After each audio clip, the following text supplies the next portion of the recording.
afternoon, everyone. Excuse me. And my presentation today is about whey protein emulsion and how to control the texture in a large range of protein concentration without non-dairy additives. And this work was done by mainly two PhD students, Marie Chevalier and Thibault Loiseleux, and the other person was the supervisor of this work. So this work was conducted in Rennes, in the west part of France, about 2 hours from Paris by train, at the Joint Research Unit, STLO, for Science and Technology of Milk and Egg. So the menu is this one. So I will introduce first the subject, and then I will show how we can design the fluid whey protein emulsion after eating at high whey protein concentrations. And then I will move to a presentation of how to prepare texturized, meaning gelled whey protein emulsion at low whey protein concentration.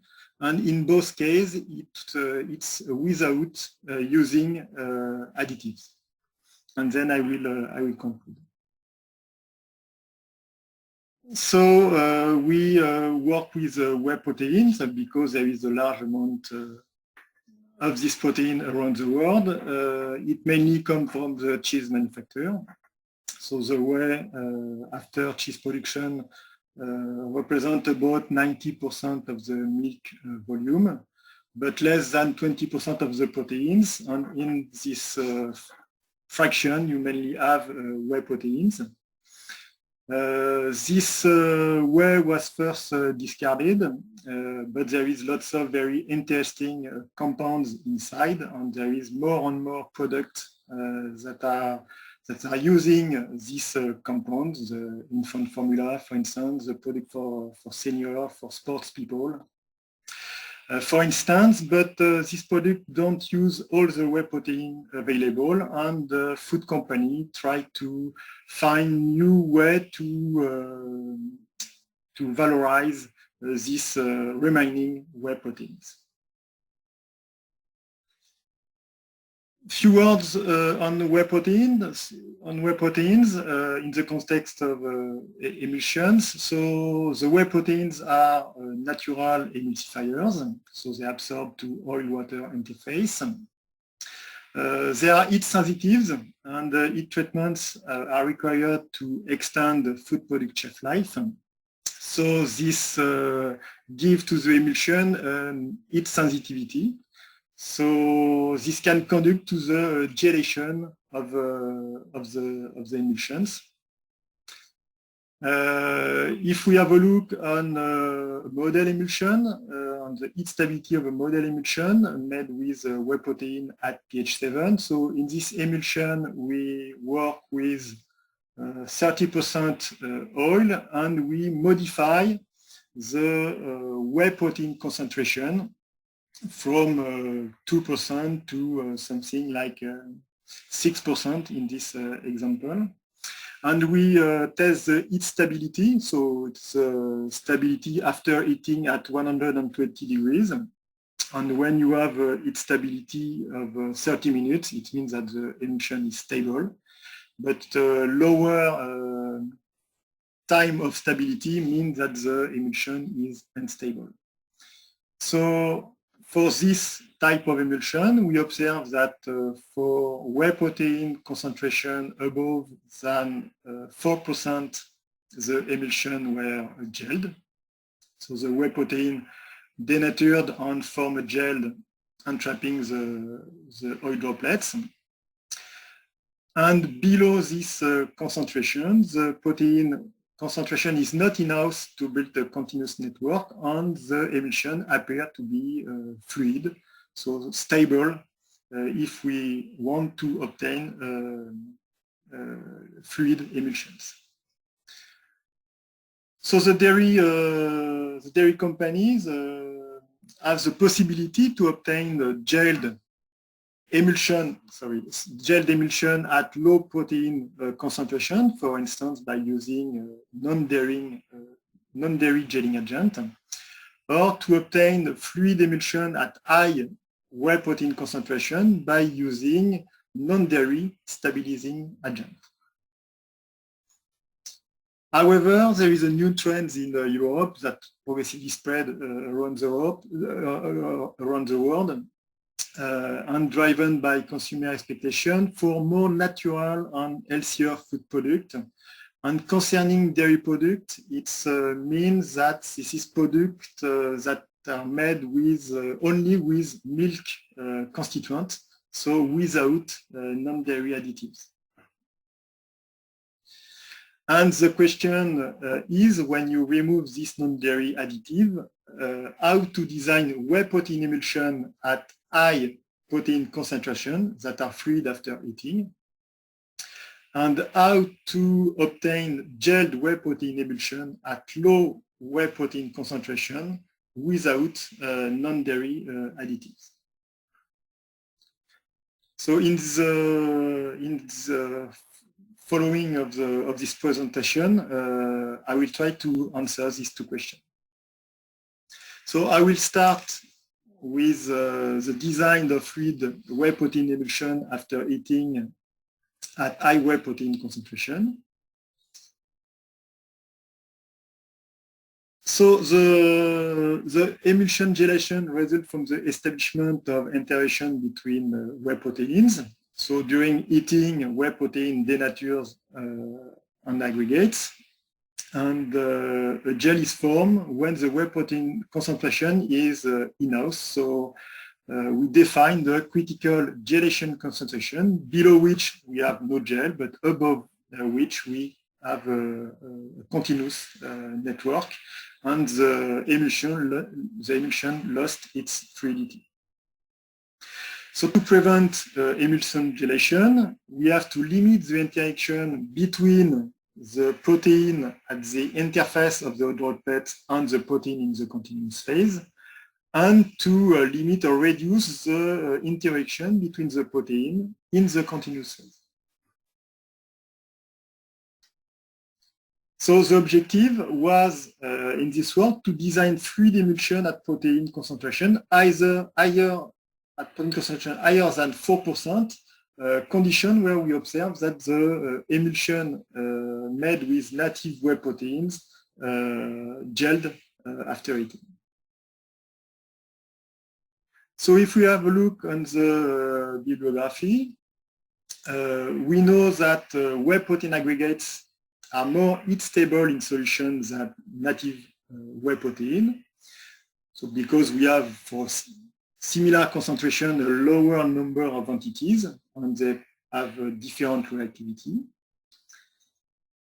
It was shown that combination of whey protein aggregates and native whey proteins improve emulsion heat stability. So this is a positive point. A negative point is that the emulsifying properties of whey protein aggregates are reduced compared to native proteins. So this will be a problem.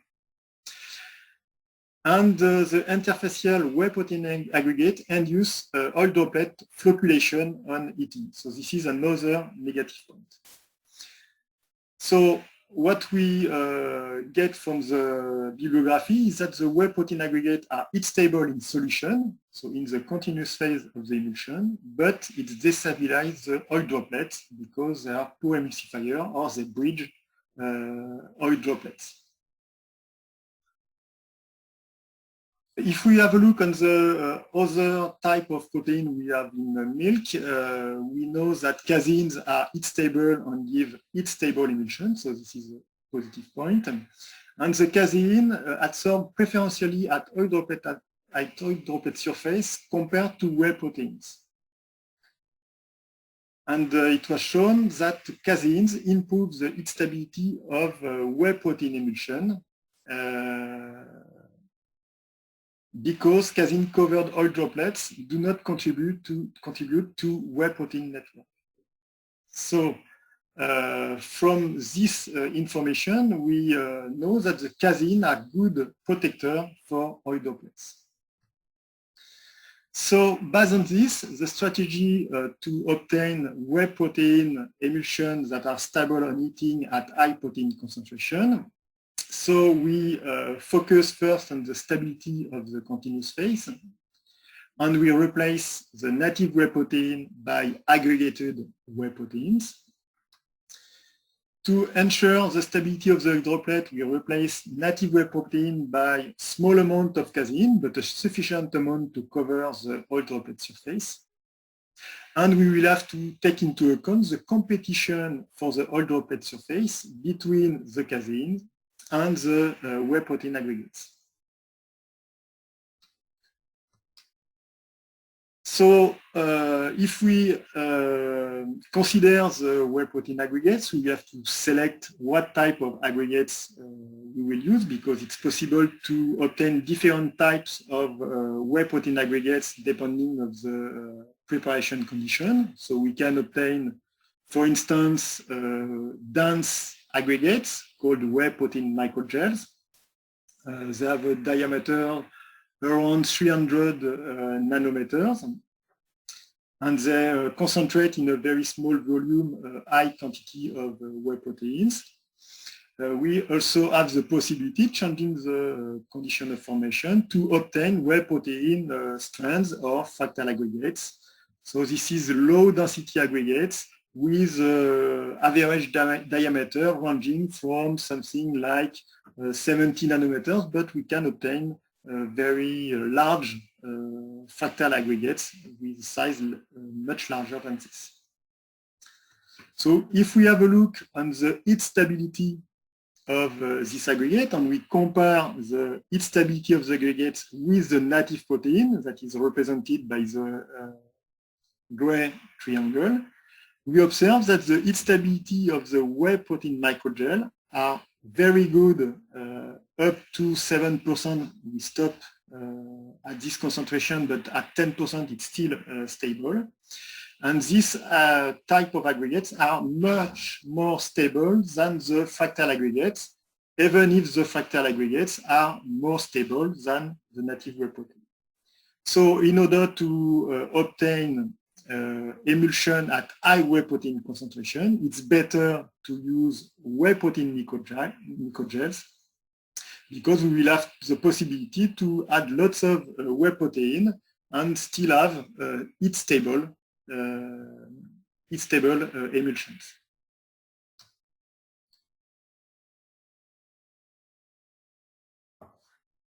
So second, we will have to consider the casein concentration in the emulsion. So it will depend on the oil droplet surface. So the surface of the oil droplets depends on the amount of oil in the emulsions and the size of the oil droplet that also depend on the homogenization pressure. So for emulsion with 30% oil, if we change the homogenization pressure, we will need more casein in order to obtain oil droplet with stable size. So for instance, at an homogenization pressure of 100 bars, the critical concentration of casein in order to cover the surface of the droplet is 0.4%, whereas it is 0.9% when you have a higher homogenization pressure, because you create more surface during the homogenization. So in the following, we will work I will present only work done at 100 bars for the homogenization pressure. So in this condition, the critical casein concentration to cover the surface is about 0.4% casein.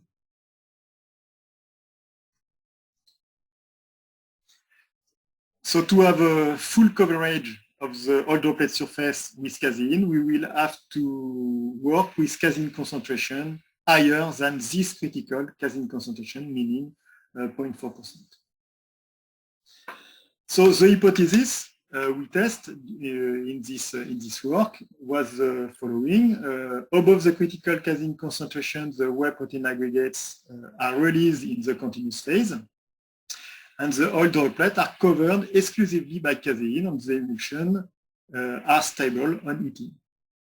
And below the critical casein concentration, there is not enough casein to cover the whole oil droplet surface, so some whey protein aggregates adsorb on the surface of the oil droplet and destabilize the emulsion on heating. So we prepare the whey protein microgel. Then we concentrate this microgel. We mix this microgel with some caseins and the oil. The final oil concentration in our emulsion was 30%. We homogenize the mixture, so we obtain the emulsion, and we heat treat this emulsion, and we test the stability of this emulsion, and we also determine the structure of the emulsion in order to have a relationship between the structure and the stability of the emulsion. So if we move to the results, so for the test of heat stability, so this is the heating at 120 degrees up to 30 minutes. So the stable emulsion are still fluid after this temperature of heating and this time of heating, while the unstable emulsion are gelled before 5 minutes of heating. So we can represent the stability of the emulsion on a phase diagram where we have the whey protein concentration, the microgel concentration on one axis and the casein concentration on another axis. I represent the critical casein concentrations. And when we prepare emulsion only with whey protein microgel at different concentration, we only obtain unstable emulsions. So after 1 minute of heating, the emulsion were completely gelled. The oil droplets were aggregated with each other, so their distribution in the emulsion was heterogeneous. And when we observe the structure of the oil droplet by electronic microscopy, we can observe the microgel adsorbed on the surface of the oil droplet, but this microgel bridge different oil droplets, and this makes a continuous network explaining the gelation, the destabilization of this emulsion. So in the absence of casein, the emulsion, destabilizes on heating. So then we add some casein in the emulsion. So we prepare an emulsion with 5% whey protein microgel, and we add only 0.7% of casein. And in this time, we obtained a very stable emulsion on heating. The emulsion was still fluid. The oil droplets were perfectly distributed in the emulsion. And when we have a look on the electronic microscopy, we observe the oil droplets, and the surface of the droplet was very thin, and the microgel were distributed in the continuous phase. So a small amount of casein stabilizes the whey protein microgel emulsion on heating, and we will go further in order to explain this the mechanism. So for this, we prepare emulsion at 5% whey protein microgel with different concentration of casein. We recover the oil droplet, and we analyze the protein adsorbed at the surface of the oil droplet. So we recover it, we destabilize the creamed part in order to release the adsorbed protein in the preparation buffer for an electrophoresis. And we analyze the protein by SDS page. And we observe that at low casein concentration, we observe mainly some whey proteins on the surface of the oil droplet. But when we are above this critical casein concentration, we observe mainly, quasi-exclusively, casein on the surface of the oil droplets. So for for doing this electrophoresis, we have to adapt the protein concentration because when we have some whey protein microgel adsorbed on the surface of the oil droplet, in fact, they concentrate a lot of protein, so we have very high protein concentration. So we have to dilute a lot this sample compared to this one in order to have something comparable on the electrophoresis. If we do not do this, we will have a big spot here, and it will be difficult to quantify, but because our objective was to quantify the proteins. So this experiment shows that the casein progressively replaces the whey protein microgel at the surface of the oil droplet, and this explains the stability of the emulsion. So we test different other conditions, and except for one point, we observed that the emulsion were stable above the critical casein concentration, and they were unstable below the critical casein concentration. So the distinction between stable and unstable was very clear because the casein has a very strong affinity for the droplet, and the competition between casein and whey protein microgel is in favor of the casein. The microgel are big guys, so they have difficulties. It takes time to go to the surface, and when they arrive, the casein already covered all the surface. So the take-home message, how to design the whey protein emulsion at high protein concentrations that are fluid after heating in the absence of non-dairy additives.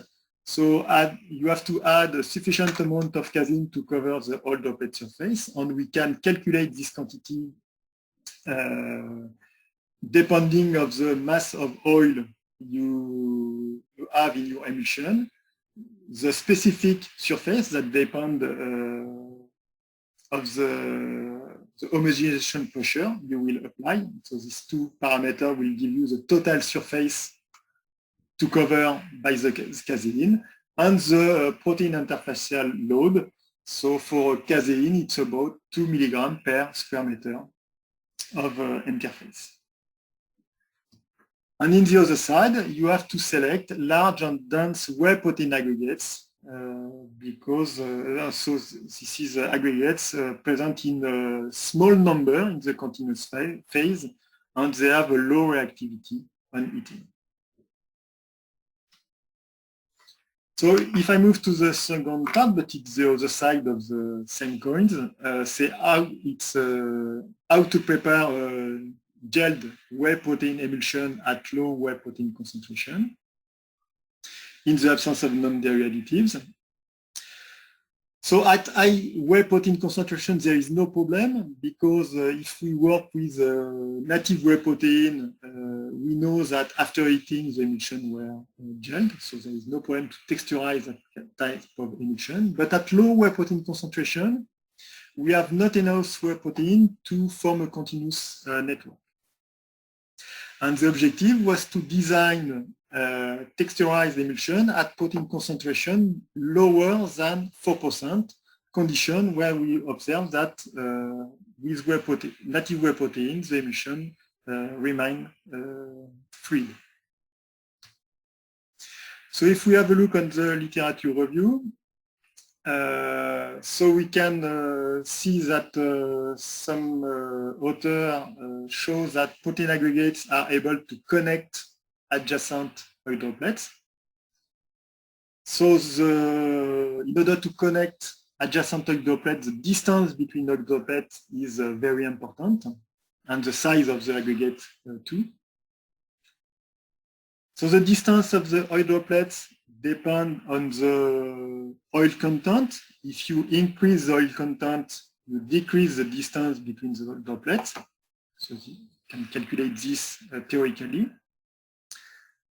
And it's depend of the size of the oil droplet. For same amount of oil, if you increase the homogenization pressure, you will have a larger amount of smaller oil droplet, but they were closer together. So this is another mean to reduce the distance between oil droplets. So the strategy was to connect the oil droplet in the emulsion in order to obtain a continuous network at low whey protein concentration, and to use the oil droplet and the aggregate to form the continuous network. So for structuring, so the type of aggregate we will choose, so we will not choose the dense microgel. We will prefer working with elongated aggregates, and we will choose this type of whey protein fractal aggregates because they can connect oil droplets that are more distant from each other.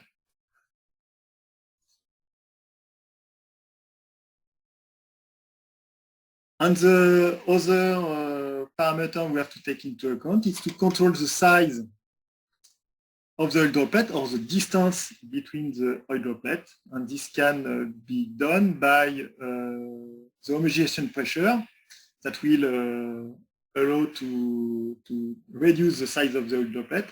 But we will need to adjust the casein content in order to stabilize this interface we will create during the homogenization. But we will have to work at a casein concentration lower than the critical casein concentration in order to allow the absorption of whey protein aggregate at oil droplet surface.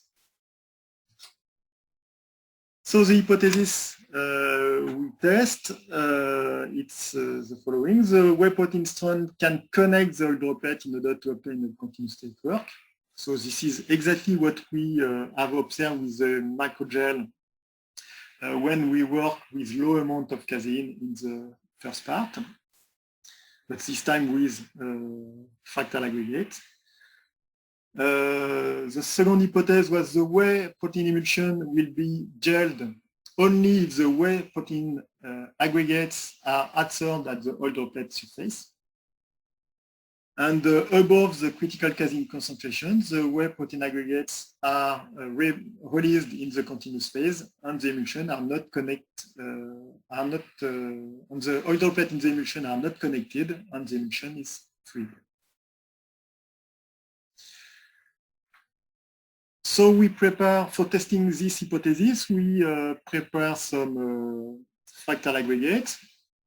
We mix some of this aggregate, so very low amount because the objective is to work at low whey protein concentration. We mix this whey protein aggregate with casein, with oil, 30% oil, same conditions than previously described. We homogenized, we obtain emulsion, and we analyze the texture of this emulsion, and we in parallel analyze the structure of the emulsion, and we try to correlate the structure with the texture. So we do phase diagram, so we prepare different type of emulsion by changing the whey protein aggregate concentration and the casein concentration. So for very, very low protein concentration, total protein concentration, the emulsion were not stable. But after, when we prepare our emulsion, we observe different behavior, gel emulsion, viscous emulsion, or fluid emulsion. So emulsion just after formation were texturized. So we are in this domain, but at very low whey protein aggregate concentration. And in other conditions, the emulsion were fluid because we are working in this condition. So the protein composition affects the texture of the emulsion. So by changing the whey protein aggregate concentration or the casein concentration, we can obtain different structure for our emulsion. So if we fix the whey protein aggregate and for instance at 1.2% protein, and we add some casein in the emulsion, so we can pass from gelled emulsion at low casein concentration to viscous emulsion at intermediate casein concentration and to fluid emulsion at high protein concentration. So this is the texture of the emulsion immediately after the homogenization. And if we have a look on the electronic microscopy, we can observe that the oil droplets are covered by aggregates when we work at low casein concentration. And when we are at high protein concentration, the interface is very thin, and it's because we have mainly casein at the surface of the oil. So the emulsion texture change with the oil droplet surface composition. So if we if we represent this by a drawing, so we observe that for the gel emulsion, you have the oil droplets that have lots of aggregates on their surface, and they are connectors between different oil droplets. At intermediate casein concentration, we have lower amount of aggregates, and at high casein concentration, the aggregates are not anymore present at the surface of the oil droplets. So how to design gelled emulsion with whey protein at low protein concentration with a non-dairy additive. So we have to select aggregates of low density. So it's mainly, it's better to work with whey protein fractal aggregates. To use these aggregates as connector between oil droplets. So the size of the aggregates have to be close to the distance between the oil droplets. And this distance between the oil droplet is governed by the amount of oil in our system, but also the homogenization pressure. And we will have to use a sufficient amount of casein to create this interface and to stabilize the interface formed by the homogenization. So the texture of the emulsion depends on the number of connectors you have at the surface of your oil droplets. So if you have lots of connectors, you have gel emulsion. And if you have a few connectors, you have viscous or fluid emulsions. So to conclude for these two parts, so how to design a fluid heat stable emulsion. So at low whey protein concentration, you can use native whey proteins because you have not enough protein to form a continuous network.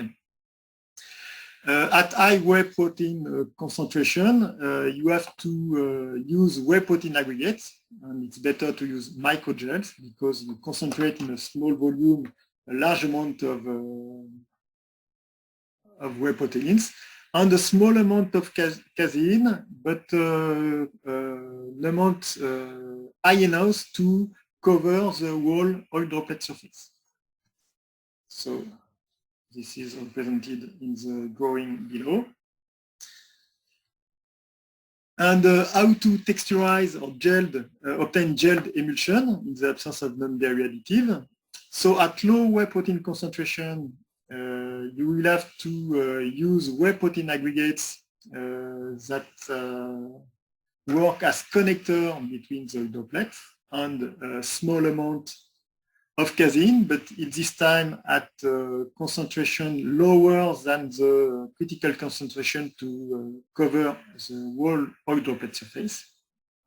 And at high protein, whey protein concentration, you can use native whey protein because by heating, you can denature and form a continuous network in your emulsion.